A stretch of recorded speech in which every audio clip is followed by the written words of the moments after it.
Welcome to the SmartTechCheck podcast, hosted by Mark Vina, your home for candid, insightful, and provocative conversations about the smart home automation, security, smartphones, PC and console gaming, and much more. Hi, everyone. My name is Mark Vina, host of the SmartTechCheck podcast. Today is Tuesday, February 18th, 2025. Joining me for today's podcast is Rob Pegoraro, who writes about tech developments at PC Mag, Fast Company, and other fine publications. John Quain, who writes for the New York Times, Smart Cities, and Tom's Guide. And a newbie on my SmartTechCheck podcast is Prakash Sangam, founder and principal analyst at the Tantra Analyst. Gentlemen, how are each of you doing? Very good. For a Tuesday, yeah. Yeah, it is only Tuesday. I wish it was Friday, but it's only Tuesday. Prakash is a terrific technology analyst that I've spent some time with over the last year or so far, and we actually did some stuff at Samsung Unveiled, but my audio on my camera failed, and so I couldn't use the content. So I've invited him on my podcast. I'm glad to have him. And let me tee up the topics we want to talk about. Some of these will be, I think we'll get some very interesting feedback from each of you.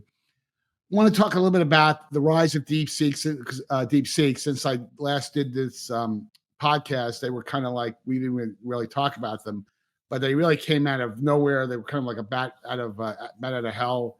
They really did a number in the early 2 or 3 days on NVIDIA because I think there was a disruption concern that, hey, if DeepSeek is successful and they can provide compelling benchmarks with lower end AI chips, and they have an open model approach, they were really in a position to kind of disrupt the marketplace. And so NVIDIA has recovered quite a bit.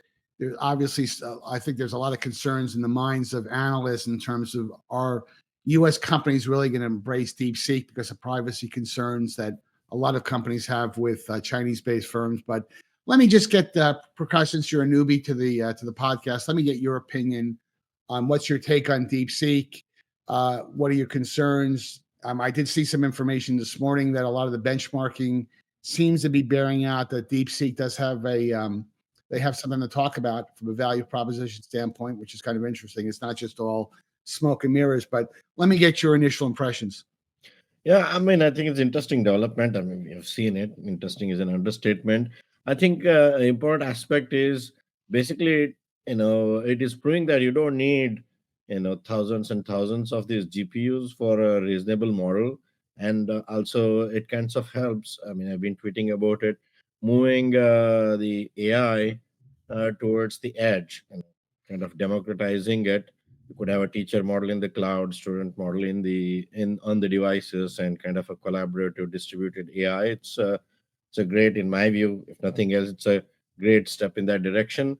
I think other AI folks have talked about as well. This distillation model, they will probably adopt themselves as well. Of course, there is the cloud-based model still be predominant for foreseeable future, and that has its value, but it's kind of giving a variety, a twist, and a little bit democratization of AI at a very high level.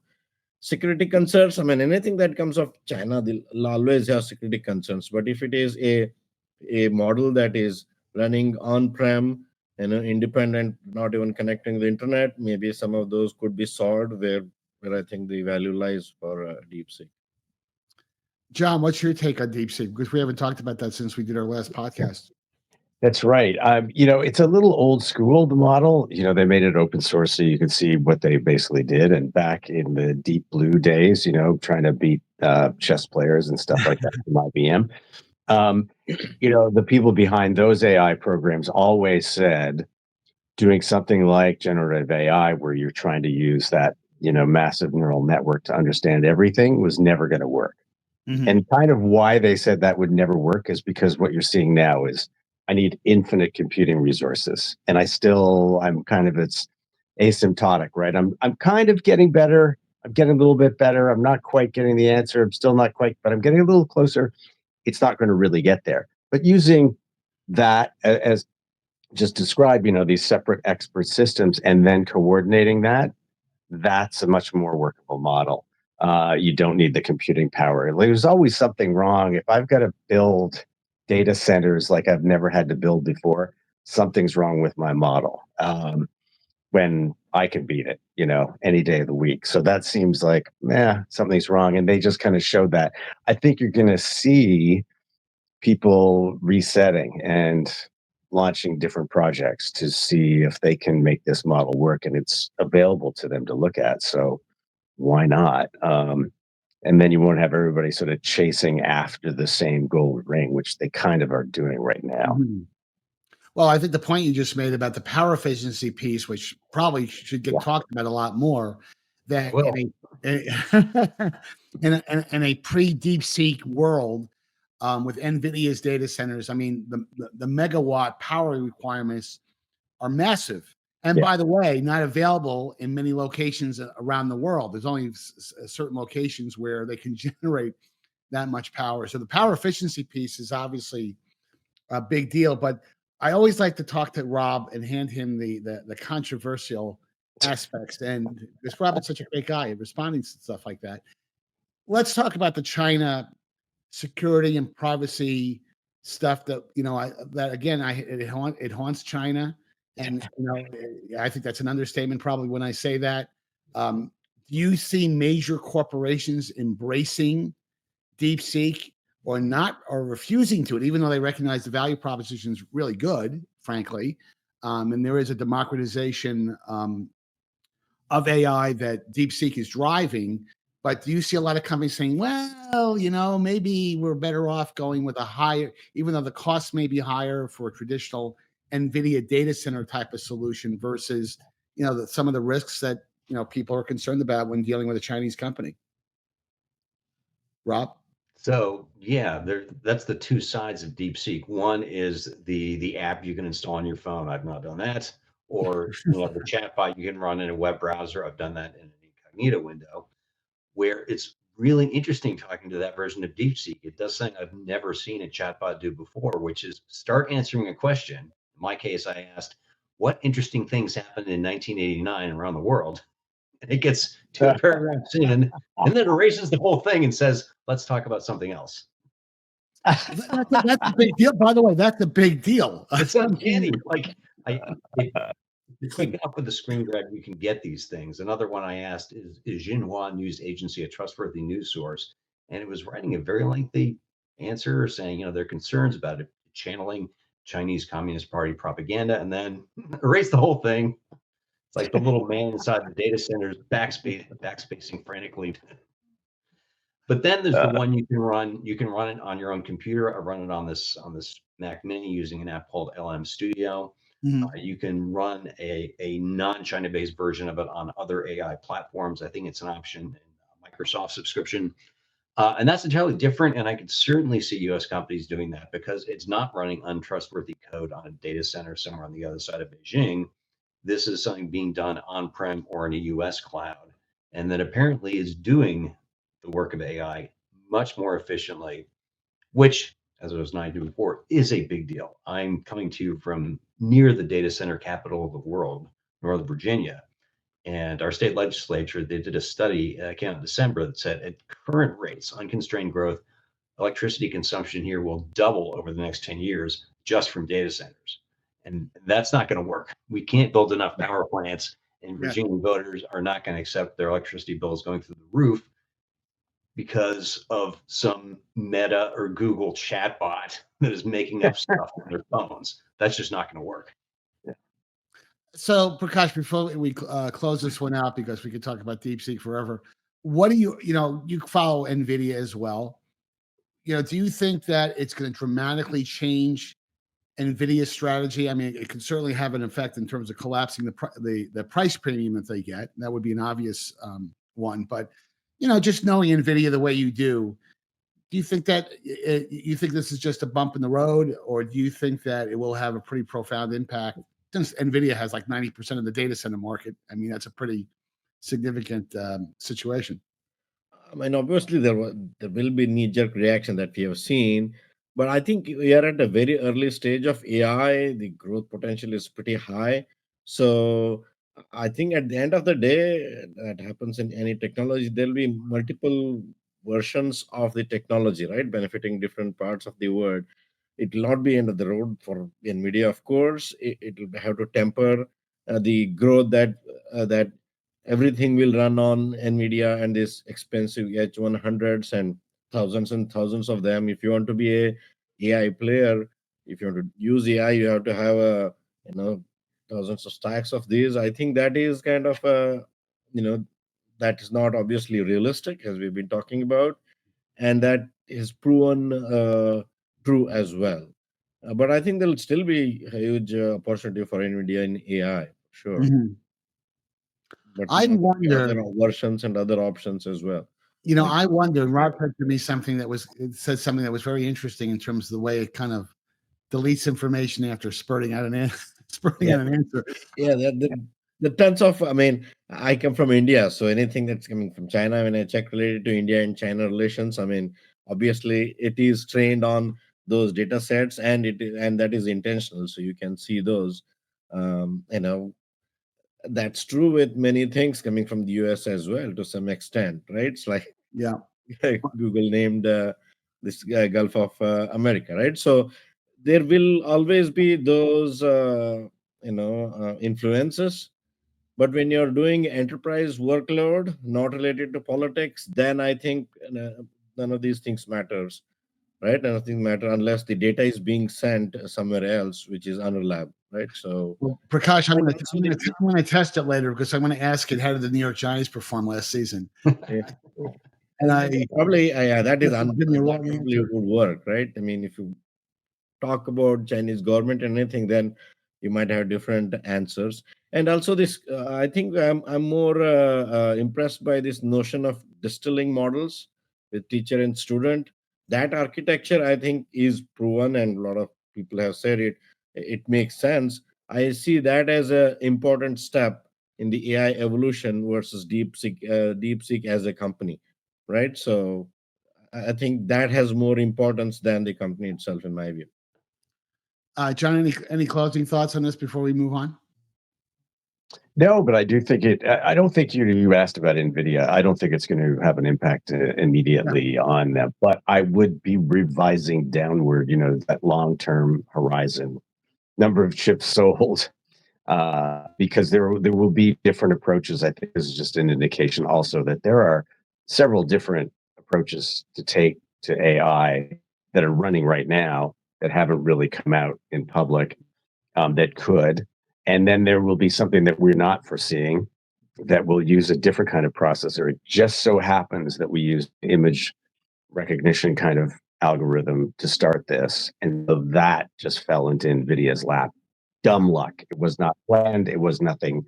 So same thing could happen because we're going to talk about a different company soon. And that could change. That could change pretty rapidly. Within a couple of years, we could see things swing the other way. But so it's just an indication. Hey, there's a lot more potential out there. There's a lot more that can be done Yeah, in I think different ways. I think that's fair. I think it would be an overreaction to say it's going to, have a tremendous impact on Nvidia. Now, what will be interesting over the next few quarters to look at the margin line at Nvidia is that even if they're growing their revenue and it doesn't really impact DeepSeek doesn't impact them from a revenue growth standpoint, it could affect them from a margin standpoint if they decide to get more aggressive on pricing. But we'll see if that happens. But let's talk about the next company that John hinted at, and that is Intel. They had their earnings not too long ago, and it was. I mean, the thing that I'm trying to wrap my head around since Pat Gelsinger left the company, I think what a lot of analysts are looking at is have they turned things around, and you really can't tell after a single earnings announcement after they let go or the CEO Pat Gelsinger just retired, air quotes. The thing is that what I've struggled with, and I want to get Prakash's opinion on this.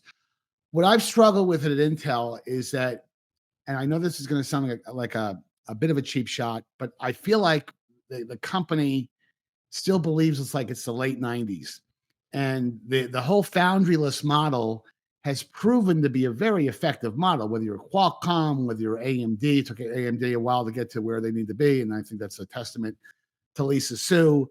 But there's other companies that have thrived in this foundryless model, Apple being another good example. The only compelling reason why I see Intel wanting to make the foundry model worse is the national security implication issues. I mean, do we really want chips that will show up in defense systems like F-16s and things like that, with chips that are not being manufactured by an American company? Now, just recently, you've got TSMC and Broadcom announced some interest in maybe, carving up the foundry group and buying parts of it. And Intel stock has actually benefited from that. But Prakash, let me get your view on the whole foundry thing, because I just don't, that to me is the big deal. I think they've made some intelligent choices in terms of bets on AI platforms that they want to continue to invest in, and some platforms they've decided to put like in mothballs for a while. But just in the foundry topic, what's your view? I mean, foundry is an important asset for them. The issue with foundry has been in terms of delivery, right? So I agree with you. Maybe let's be change in terms of mindset. They said, whatever they decided the boundary, the foundry fab roadmap, and say, market follows us. If we are delayed by 2 years, many of the nodes case, it's okay, right? The whole market will be delayed. But that has changed, right? And I think now, not now, but a few years ago, they realized that. So their model with their own fab has worked in the past. I'm not so sure they are ready if they break the design part with the fab part, whether design part can stand on its own, be profitable, and compete with Qualcomm's, Apple's, and ARMs, and everybody else in the world, because they have never been in that except for this Lunar Lake and Yes, some of the Arrow Lake, right? correct. So unless we see that is a successful project, both of these, at least the Lunar Lake and the Panther Lake, then you can get some confidence that as an independent design only company, fabless company, whether that group can sustain. I'm not yet sure on it because they've been late so far, right? And the foundry business, it is not just Intel's problem, right? As you pointed out, it is more of a national security problem. So when you have this combined company, there is confusion on what is the focus, to make Intel profitable or to make the country reliable, has Say its own reliable source of chips, right? So, and what problem you're solving as an executive of the company, you are torn between the two. So breaking them might make sense, but breaking them will probably keep the foundry because of all the government incentives, and with nationalistic government sorry, administration, they can put pressure on large US companies to utilize Intel's foundry, for example. I mean, theoretically, if it is broken away, I think the design only fabless part, I'm not yet sure that it will stand on its own and be very competitive. They have to basically slim it margins. very severely, and they have to be very nimble and agile to adapt to the changes. They can't operate the way they are doing now. So that's at a very high level, and it is one thing. There's so many rumors. It's very hard to analyze any of this because every day, I think there was another rumor today. Somebody else joining the group.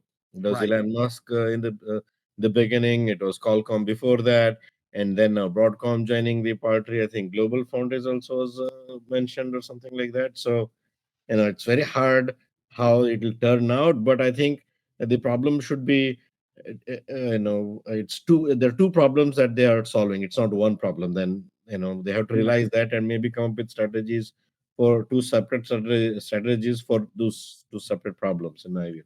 Yeah. So Rob, Prakash brings up a very important point, is that, even if you decide to spin things off, which, is certainly under discussion right now, question really is can the design portion of their business stand alone? I mean, obviously becomes a smaller entity if all of a sudden it's just a design entity.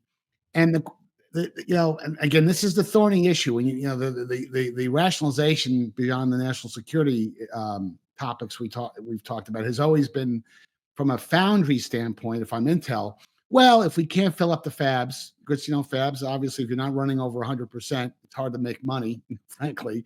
So if they're not, so what we'll do is we'll farm some of our capacity out to other companies. Now the challenge is that Apple, for example, which does big volumes, it's hard for me to see Apple doing business with Intel's foundry business because, yes, there's supposed to be a separation between church and state, between the design and the production side, but that could be a problem. I mean, I know Intel would say that would never happen, but the flip side is that Intel would always tout, hey, when you buy an Intel, we're better at bringing processors to market because we have a foundry business, because designing a chip and getting into a manufacturing process configuration is two very different disciplines. So, Rob, what's your perspective? Well, from a national security perspective, I got to bring that in, sitting like 3 miles from the Capitol. Where else are you going to have a chip foundry? If it's in Taiwan, that is not a long-term risk-free place. I hope it stays risk-free, but the Republic of China has its own concept of Taiwan's role in the world, and it is not as an independent, existing separate country. Certainly, and the U.S. government decided with the Chips and Science Act that it was in our national interest to have more chip foundries in the U.S. And I know Trump had said some mean things about that. I do not think he has tried to get rid of it. He has not Doge, which I have to point out is not an actual department, on the Chips and Science Act. And the MIT actually had the story about the administration is trying to sort of put together the sort of deal between Intel and TSMC that would have Intel hand over some of its foundries to TSMC, which is, there's been a lot to keep up in my neighborhood in terms of tech policy in the last 2 weeks. So I may have missed some other plot twists. But there are separate issues. How does Intel as a company do? What is its role going forward? And then how do we as a country, where are we going to make sure that these, very high performance processors, where are they getting designed? Where are they getting built? Is it someplace that we can be pretty sure is not going to be subject to supply chain or other interruptions? John, your perspective. I keep thinking about Global Foundry as well, and it's a trusted chip manufacturer. Not sure that's probably a wise move. Not sure that probably needs to be looked at again.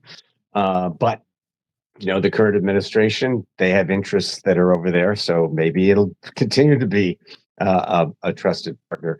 I'm a guy who still has CDs, so I like to have stuff, right? I like to have the hardware, and I still like the hardware. And I remember when Intel started this whole campaign way back when, it's got to be 25 years ago. They wanted to be a fabless company. They were like, you know what? There's no profit in this making the chips anymore. And they started to make those moves. And I thought, nah, there's a lot. So I still think there is a way to leverage it, mostly in innovation, not so much in profit margins, but in terms of new technologies and new ways to make chips. Then you can't farm that out. And that is something where if they can innovate, then they can make some headway. But if they're just talking about making chips the old lithography way, then it doesn't, from a profit standpoint, it doesn't make a lot of sense. But if somebody gets in there in charge now and says, no, this is what we're going to do, and we're going to decidedly try to innovate, then that would be a good thing to do. The national security issues with Rob, I have no idea now what it's all free for all. Who knows what could happen. No, and again, the variable here is that you don't really hear a lot out of Doge or Trump yet on this topic, and it is going to come to a head at some point. And at that point, Rob will put his house up for sale and move to Montana. Probably that would be my. They're going to ban vaccines there. Although I love the scenery, Glacier National Park. It's beautiful. See it while the glaciers are still around. Well, let's get to our last topic here. We've got a few minutes left here. Samsung had their big Unpacked 2025 event a couple of weeks ago, they announced their new phones. They're really going down a very much a personalized AI path. I mean, I think they're doing what a lot of other companies are trying to do, including LG on the believe it or not on the home appliance side. They're trying to make AI a bit more warm and fuzzy, a bit less threatening, certainly more customized. They have a whole strategy around AI at the edge and information that you trust with your device doesn't go up to the cloud. And again, Prakash, we were talking about this at the event itself, that it doesn't seem that the hardware was almost like second in consideration. I mean, we're past the days where, you go to these events where it's an Apple event. Apple's supposedly going to announce a new SE tomorrow, so we don't know about that quite yet. We'll see what happens with that. But at the Unpacked event, the hardware seemed almost seemed to be playing second fiddle. So Prakash, what was your kind of the key takeaways at the Unpacked event? What's your thoughts? Yeah, I agree with you, man. As we saw, right, it was Galaxy AI event. It was not S25 event, right? Yeah. So, I mean, they had few slides on the gaming and the other specs and so on, but it was all about AI. Even the hardware providers like Qualcomm, which provides the SoC for S25, their customized Snapdragon 8 Elite, they say that it is like a AI powerhouse, right? So, and I actually did the review. I've been using the phone for a few days. I mean, the talk of AI in the phone started last year, right? Even in the S24, it was also a Galaxy AI event, and they talk about, yeah, at that point of time, it was just hype and talk. There was nothing usable at all other than a few gimmicky things like take a picture and your persona and so on things. But now I see some green shoots of what AI could be used for on the phones on the usability side. Mm-hmm. There are few things, the briefs and other things, more of personalizing and automating a few of the routine things you don't want to do, right? So there are some of that. I think there are, I would say, there are more utilitarian AI applications in the phone, use cases in the phone with S25 now than before. But is that an absolute essential when somebody is buying a phone right now? Maybe not. If it is there, you can use it, but that's not a decision maker for a new phone. But the problem is, if you want to buy a top tier phone right now, you have to buy a phone with AI, need Yes. it or not.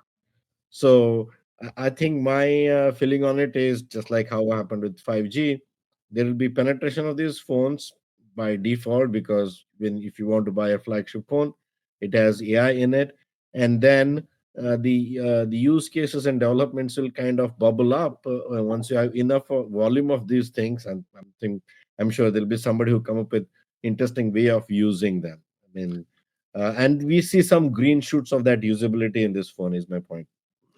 Now, John, Prakash said something interesting. The second interesting thing he said during the podcast, everything you say, Prakash, is interesting. But the one thing that jumped out at me was that so far AI, whether it's regardless of the brand, and I would even go back to Apple, it seems to be very nichey. There's some interesting things from a usage model standpoint. For example, Samsung showed off, which I was really impressed with because I do a lot of video related work, the ability to isolate audio. There was a great demo they showed where two or three people were I think they were at a diner, and the two people were two groups of two people were sitting next to each other, and using AI, they're able to isolate the audio to the two people that you want to accentuate the audio.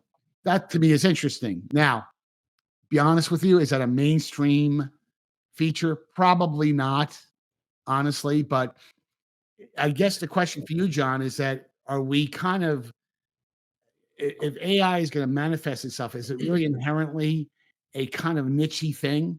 And there really isn't a breakthrough usage model that, hey, that appeals to 90% of the population? Or There isn't. I mean, there isn't a breakthrough I think there are green shoots too. I see them as well coming up. So I agree that there are these possibilities that we see. I keep coming back to imaging because one of the things they did too was the search through your photos Yes. thing, which that's really helpful because of these devices now. We just have thousands of photos, and we take them from everything from the password on somebody's Wi-Fi router that I'm fixing, or the serial number. I take a picture of it, so I've got it when tech support 3 hours later calls me. But then I've taken 20 pictures in the interim. Where is that photo? So, but that's the original point of these algorithms, right? I remember IBM again, like more than 20 years ago, trying to find pictures that had grass in them. That was the challenge. It was like this impossible thing to do because there's green carpet and there's astroturf and there's like so actually doing that. So this is actually that could help actually go through all those photos, find the ones one of me shoveling snow yesterday in Vermont. How's that? Even if it's just that, I would be happy with that. And I agree. It's very nichey. Finding those particular niches where it works really well in those special cases, because it clearly doesn't work in search engines, right? That's just not happening right now. And it doesn't help in composing essays, and it doesn't help. All those things are very flawed and, wrong or hallucinate, however you want to say. But I think there are those green shoots definitely there. And I also agree, you're not going to be able to buy a phone without, which is kind of like, yeah. And your point too, you said, well, there's not really an upgrade. That's right. Most of the screens were the same. So the hardware was basically the same. Oh, it's 40% faster with an AI algorithm. That was about it. It's like, Right. well, I want a sharper screen. I want an indestructible phone that I can like stomp on. That's what I want. Anyway, so I agree with you guys exactly the way you characterized it. Rob, in a couple of minutes we have left in the podcast, you know what's interesting to me is that, and when Apple does it, it will force the conversation. Apple obviously, Samsung obviously has been all over foldable displays. Even the newer models are much more robust than the original versions from 3 or 4 years ago. Apple hasn't done a single thing with a foldable design. There's all kinds of rumors all over the place. Doubtful that they'll do anything this year, just from a supply chain standpoint. But is that the inflection point? Meaning that, once, the adage, once Apple does something and they legitimize something, and they'll find an interesting way you would use some type of foldable display. Hasn't really worked out with with virtual reality, though, has it? No, that's true. Thank you for being a nayssayer on that. So, good one. So yeah, I don't know. I'm thinking about how do I use AI on my Pixel 9 phone or the Mac Mini in front of me, and the answer is not much. The Apple Intelligence feature I use most often is the one in Mail that has a little summary of what is the message about, and that is only because AI can tell me what it is when the sender can't be bothered to put any kind of subject line in it. That's actually useful. Most of this other stuff is not super practical. There are limited uses where it's nice. A lot of it, being able to search through a large library of images, even though they're not labeled. Google Photos has had that for a while. So I don't know. The other thing to watch for, of course, we started out talking about here's Samsung's new hardware, which is, nice, but not breakthrough. And here's their new software. At what point do these new AI features get backported to the S24 or an older line? Because how much difference in processing horsepower is there between this year's model and last year's model? Mm-hmm. Right. No, I agree. And let's face it, the smartphone companies, the Apples, the Samsungs of the world, they want to sell hardware. I mean, Yeah. This is, as much as they like to, they're embracing AI in a big way, and it's, the rise of AI in many ways is going to blur the need for that upgrade. That gone are the days from 5-7 years ago where Apple or Samsung would come out with new hardware that you had to get the newest phone, for whatever reason. It was faster, more storage, larger. In the case of the Max models that Apple introduced, and of course Samsung's always been around that. But I don't know. I mean, I just think that what I'm actually waiting for my S25 from the good old folks at Samsung, because I've been an Apple guy my entire life, and I was so impressed with the hardware. It's a good looking phone. I'm wondering if this is going to be the first non-Apple phone that will persuade me to leave the Apple ecosystem. And for me to make that statement, for those people who know who, because I've been kind of an Apple guy my whole life. And by the way, I would love to move on, from Apple for a whole bunch of different reasons, mostly cost. Hey, Mark, the title of my review was "You Buy It S25 Ultra." I reviewed. Buy it for the performance and keep it for Galaxy AI. So you Yeah. buy it for the performance right now, and since there's a lot of AI has horsepower on the phone, there will be uses in the future. And also, a lot of the things that we are seeing on the phone right now in terms of AI, we're kind of moving what we had in cloud, moving to the phone. Like for example, searching of you know uh, unlabeled unlabeled pictures on Google Photos was there years before, right? The only thing is now, earlier you had to put all of your photos on Google Photos on the cloud for it to check it out. You may or may not want to put all the photos there, right? Right. Now all of that coming to devices. So the current phase is more of bringing the cloud AI useful features onto the device, but that's only evolution. I think the real use will be when you have use cases designed for this device using AI. I think we have not seen a lot of them yet. That's where I think things get interesting in my view. No, I think you're absolutely right, Prakash. But let's wrap it up there. And guys, again, thanks for participating in today's podcast. For our viewing and listening audience, thanks for making the Smart Tech Check podcast part of your day or commute. Please make sure that you hit the like and subscribe buttons at the end of today's podcast, or use these on-screen QR codes to connect with me.